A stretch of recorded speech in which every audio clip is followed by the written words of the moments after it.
सीधे मुद्दे पर आते हैं। आज की इस चर्चा में हम इतिहास की एक ऐसी घटना पर बात करने वाले हैं जो किसी रोमांचक फिल्म की तरह लगती है। एक ऐसा सफर जिसकी शुरुआत तो हुई थी मसालों की एक साधारण सी खोज से, लेकिन अंजाम अंजाम ये हुआ कि इस एक सफर ने पूरी दुनिया का भूगोल, अर्थव्यवस्था और सत्ता का ढांचा हमेशा हमेशा के लिए बदल कर रख दिया। 64, 64 ये कोई मामूली आंकड़ा नहीं है। ये वो शुद्ध मुनाफा था। हाँ, सारे खर्चे काटने के बाद का मुनाफा, जिसने दुनिया की दिशा ही मोड़ दी। जरा सोचिए, एक अकेली समुद्री यात्रा और 64 गुना का फायदा। लेकिन आखिर ये सब शुरू कैसे हुआ और इस एक आंकड़े तक पहुंचने के पीछे कितना पागलपन, कितना जुनून शामिल था? इसे समझने के लिए हमें 15वीं शताब्दी के यूरोप की तरफ देखना होगा। कड़कड़ाती सर्दियां, जहां जिंदा रहने के लिए लोगों को बेस्वाद, उबला हुआ और कई बार तो सड़ता हुआ मांस खाना पड़ता था। ऐसे में खाने को लंबे समय तक सुरक्षित रखने और उसमें थोड़ा स्वाद डालने के लिए किसी जादुई चीज की सख्त जरूरत थी, और वो जादू था भारतीय मसाले, काली मिर्च, लौंग और इलायची। लेकिन दिक्कत ये थी कि इन मसालों के जमीनी व्यापार पर अरब व्यापारियों का दबदबा था और उस्मानिया साम्राज्य ने जमीनी रास्ता पूरी तरह से ब्लॉक कर रखा था। जब जमीन का रास्ता बंद हो गया तो समंदर का रास्ता खोजना एक तरह से मजबूरी बन गया। 1488 में बार्थोलोमियो दियाज नाम का नाविक अफ्रीका के सबसे निचले हिस्से तक पहुंचा जरूर, लेकिन वहां की भयंकर लहरों को देखकर उसने उसे तूफानों का अंतरीप नाम दिया और अपनी जान बचाकर वापस भाग गया। इसके करीब 10 साल बाद 8 जुलाई 1497 को एक बेहद जिद्दी नाविक ने इस जानलेवा चुनौती को अपने हाथों में लिया, Vasco D gamma. Vasco D gamma का जुनून इस बात से साफ झलकता है कि उसने पुर्तगाल के राजा से सीना ठोक कर कहा था, अगर समंदर ने मुझे नहीं निगला तो मैं आपके कदमों में पूरी दुनिया का व्यापार लाकर रख दूंगा। जब उसका बेड़ा लिस्बन से निकला तो किनारे पर खड़ी भीड़ सचमुच छाती पीट पीट कर रो रही थी। उन्हें पक्का यकीन था कि ये लोग यमराज के पास जा रहे हैं और कभी लौटकर नहीं आएंगे। और सच कहें तो लोगों का वो खौफ बिल्कुल जायज था।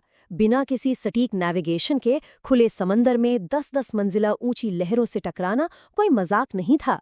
आसमान से गिरती बिजली जहाज़ों के पालों को छींथड़ों में बदल रही थी। लेकिन सबसे भयानक मौत तो अंदर ही पनप रही थी, स्कर्वी की बीमारी। महीनों तक ताज़ा खाना न मिलने से नाविकों के मसूड़ों से खून बहने लगा, दांत सड़कर उनके ही हाथों में गिरने लगे। वो लकड़ी के जहाज एक तरह से तैरते हुए मुर्दाघर बन चुके थे। ऐसे खौफनाक हालात में मौत को अपने सामने नाचते देखकर बचे हुए नाविकों का सब्र जवाब दे गया। उन्होंने बगावत कर दी कि बस अब वापस घर लौटना है।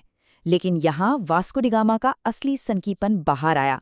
उसने दिशा बताने वाले सारे उपकरण उठाकर समुंदर में फेंक दिए, अपनी तलवार निकाली और चीख कर बोला, या तो हम भारत पहुंचेंगे या फिर ये समंदर ही हमारी सामूहिक कब्र बनेगा।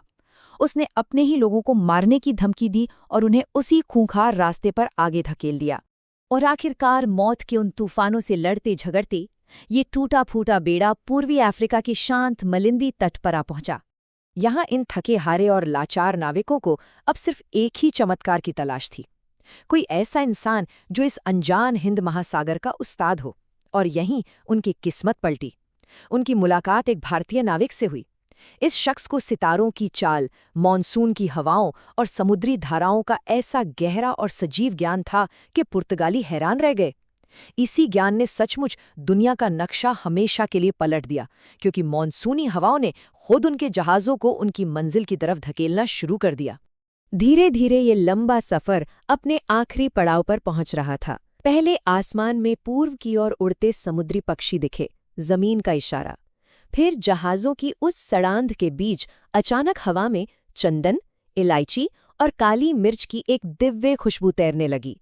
और आखिरकार 20 मई 1498 की उस सुबह वो भारत के पश्चिमी तट पर पहुंच गए। और ये पश्चिमी तट कोई ऐसा वैसा तट नहीं था। ये थी कालीकट की एक विशाल और वैभवशाली नगरी। वास्को डी गामा को शायद लगा था कि वो किसी पिछड़ी हुई जगह जा रहा है, लेकिन कालीकट पहले से ही ग्लोबल ट्रेड का एक बहुत बड़ा हब था।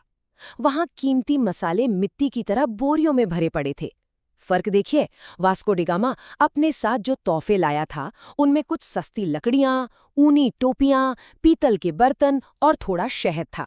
और दूसरी तरफ कालीकट के राजा जामोरिन सोने के ऊंचे सिंहासन पर बैठे थे, हीरो और सोने की मोटी जंजीरों से लदे हुए। जाहिर है दरबारी उन फटेहाल विदेशियों के कबाड़ जैसे तोहफों को देखकर जोर जोर से हंस पड़े। लेकिन उन सस्ते तोहफों के बावजूद राजा ज़िमोरिन ने अपनी गरिमा और अतिथि देवो भव की भारतीय परंपरा का पालन करते हुए उनका सम्मान किया और व्यापार की इजाजत दे दी। बस यही वो पल था जिसने अनजाने में एक बहुत खतरनाक बीज बो दिया। वास्को डी गामा ने उस अपार संपत्ति की झलक देख ली थी जिसके लिए पूरा यूरोप सदियों से तरस रहा था। अपना काम पूरा होने के बाद अब बारी थी वापस लौटने की और उस खजाने को दुनिया के सामने लाने की। अपनी बची खुची पूंजी से वास्को डी गामा ने जहाज़ों को बेहतरीन मसालों से ऊपर तक भर लिया। जब वो लिस्बन लौटा तो उसका स्वागत किसी देवता की तरह हुआ और मुनाफा वही 64 गुना। जरा सोचिए, यात्रा का भारी भरकम खर्च, मारे गए नाविकों का मुआवजा और टूटे जहाज़ों का नुकसान, ये सब घटाने के बाद भी 64 गुना मुनाफा। इस एक खबर ने पूरे यूरोप में चलो भारत की एक ऐसी अंधी दौड़ शुरू कर दी जिसने स्पेन, फ्रांस, हॉलैंड और ब्रिटेन के शासकों की नींदें उड़ा दी। लेकिन इस व्यापारिक मार्ग की खोज सिर्फ मसालों तक सीमित नहीं रही। इसने दुनिया के लिए आफत का एक ऐसा पिटारा खोल दिया जिसकी कल्पना किसी ने नहीं की थी। ऐतिहासिक दस्तावेजों को अगर हम निष्पक्ष रूप से देखें तो पता चलता है कि ये समुद्री रास्ता व्यापार से ज्यादा साम्राज्यवाद और शोषण का एक खुला न्योता बन गया। 1500 के दशक में जिन पुर्तगालियों का मेहमान समझकर स्वागत हुआ था, उन्होंने वहां तोपें तान दी। 1600 के दशक में डच और फ्रांसीसी नौसेनाएं आ गई और 1700 के दशक में ब्रिटिश ईस्ट इंडिया कंपनी ने अपनी चालाक कूटनीति से स्थानीय राजाओं को ही आपस में लड़ाना शुरू कर दिया। 1800 के दशक तक तो अपार धन दौलत यूरोप की ओर बहने लगी थी। इसके नतीजे बेहद भयानक निकले। जो जगह कभी रेशम, मसालों और संस्कृति के आदान प्रदान का एक शांतिपूर्ण केंद्र थी, वो बारूद और तोपों की गूंज से दहलने लगी। व्यापार के बहाने एक बेहद अमीर देश को धीरे धीरे गुलामी की बेड़ियों में जकड़ लिया गया। सदियों तक बड़े पैमाने पर धन यूरोप जाता रहा और उसी दौलत से वहां के बड़े बड़े शहर चमकने लगे। लेकिन इस कहानी का एक और पहलू है जो सदियों की इस गुलामी के बावजूद कभी खत्म नहीं हुआ। अकल्पनीय शोषण और इतने लंबे अंधकार के बावजूद इस संस्कृति की जो मूल आत्मा थी उसे कुचला नहीं जा सका।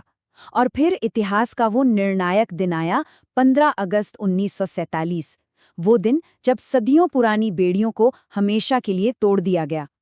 ये साबित करता है कि किसी देश की भौगोलिक खोज भले ही कर ली जाए, उसे लूटा जाए, लेकिन उसकी असली पहचान को मिटाया नहीं जा सकता। तो आज की इस चर्चा के बाद एक बहुत ही गहरा सवाल उठता है, क्या वास्को डी गामा की वो यात्रा इंसानी खोज और हिम्मत की एक महान जीत थी, या फिर इसने दुनिया के लिए आफत का एक ऐसा पिटारा खोला जिसकी भारी कीमत सदियों तक चुकानी पड़ी? सिर्फ कुछ मसालों की चाहत ने वैश्विक इतिहास को जिस तरह से बदला, वो आज भी एक बहुत बड़ा सवाल है। इसी विचार के साथ हम आज की इस चर्चा को यहीं समाप्त करते हैं।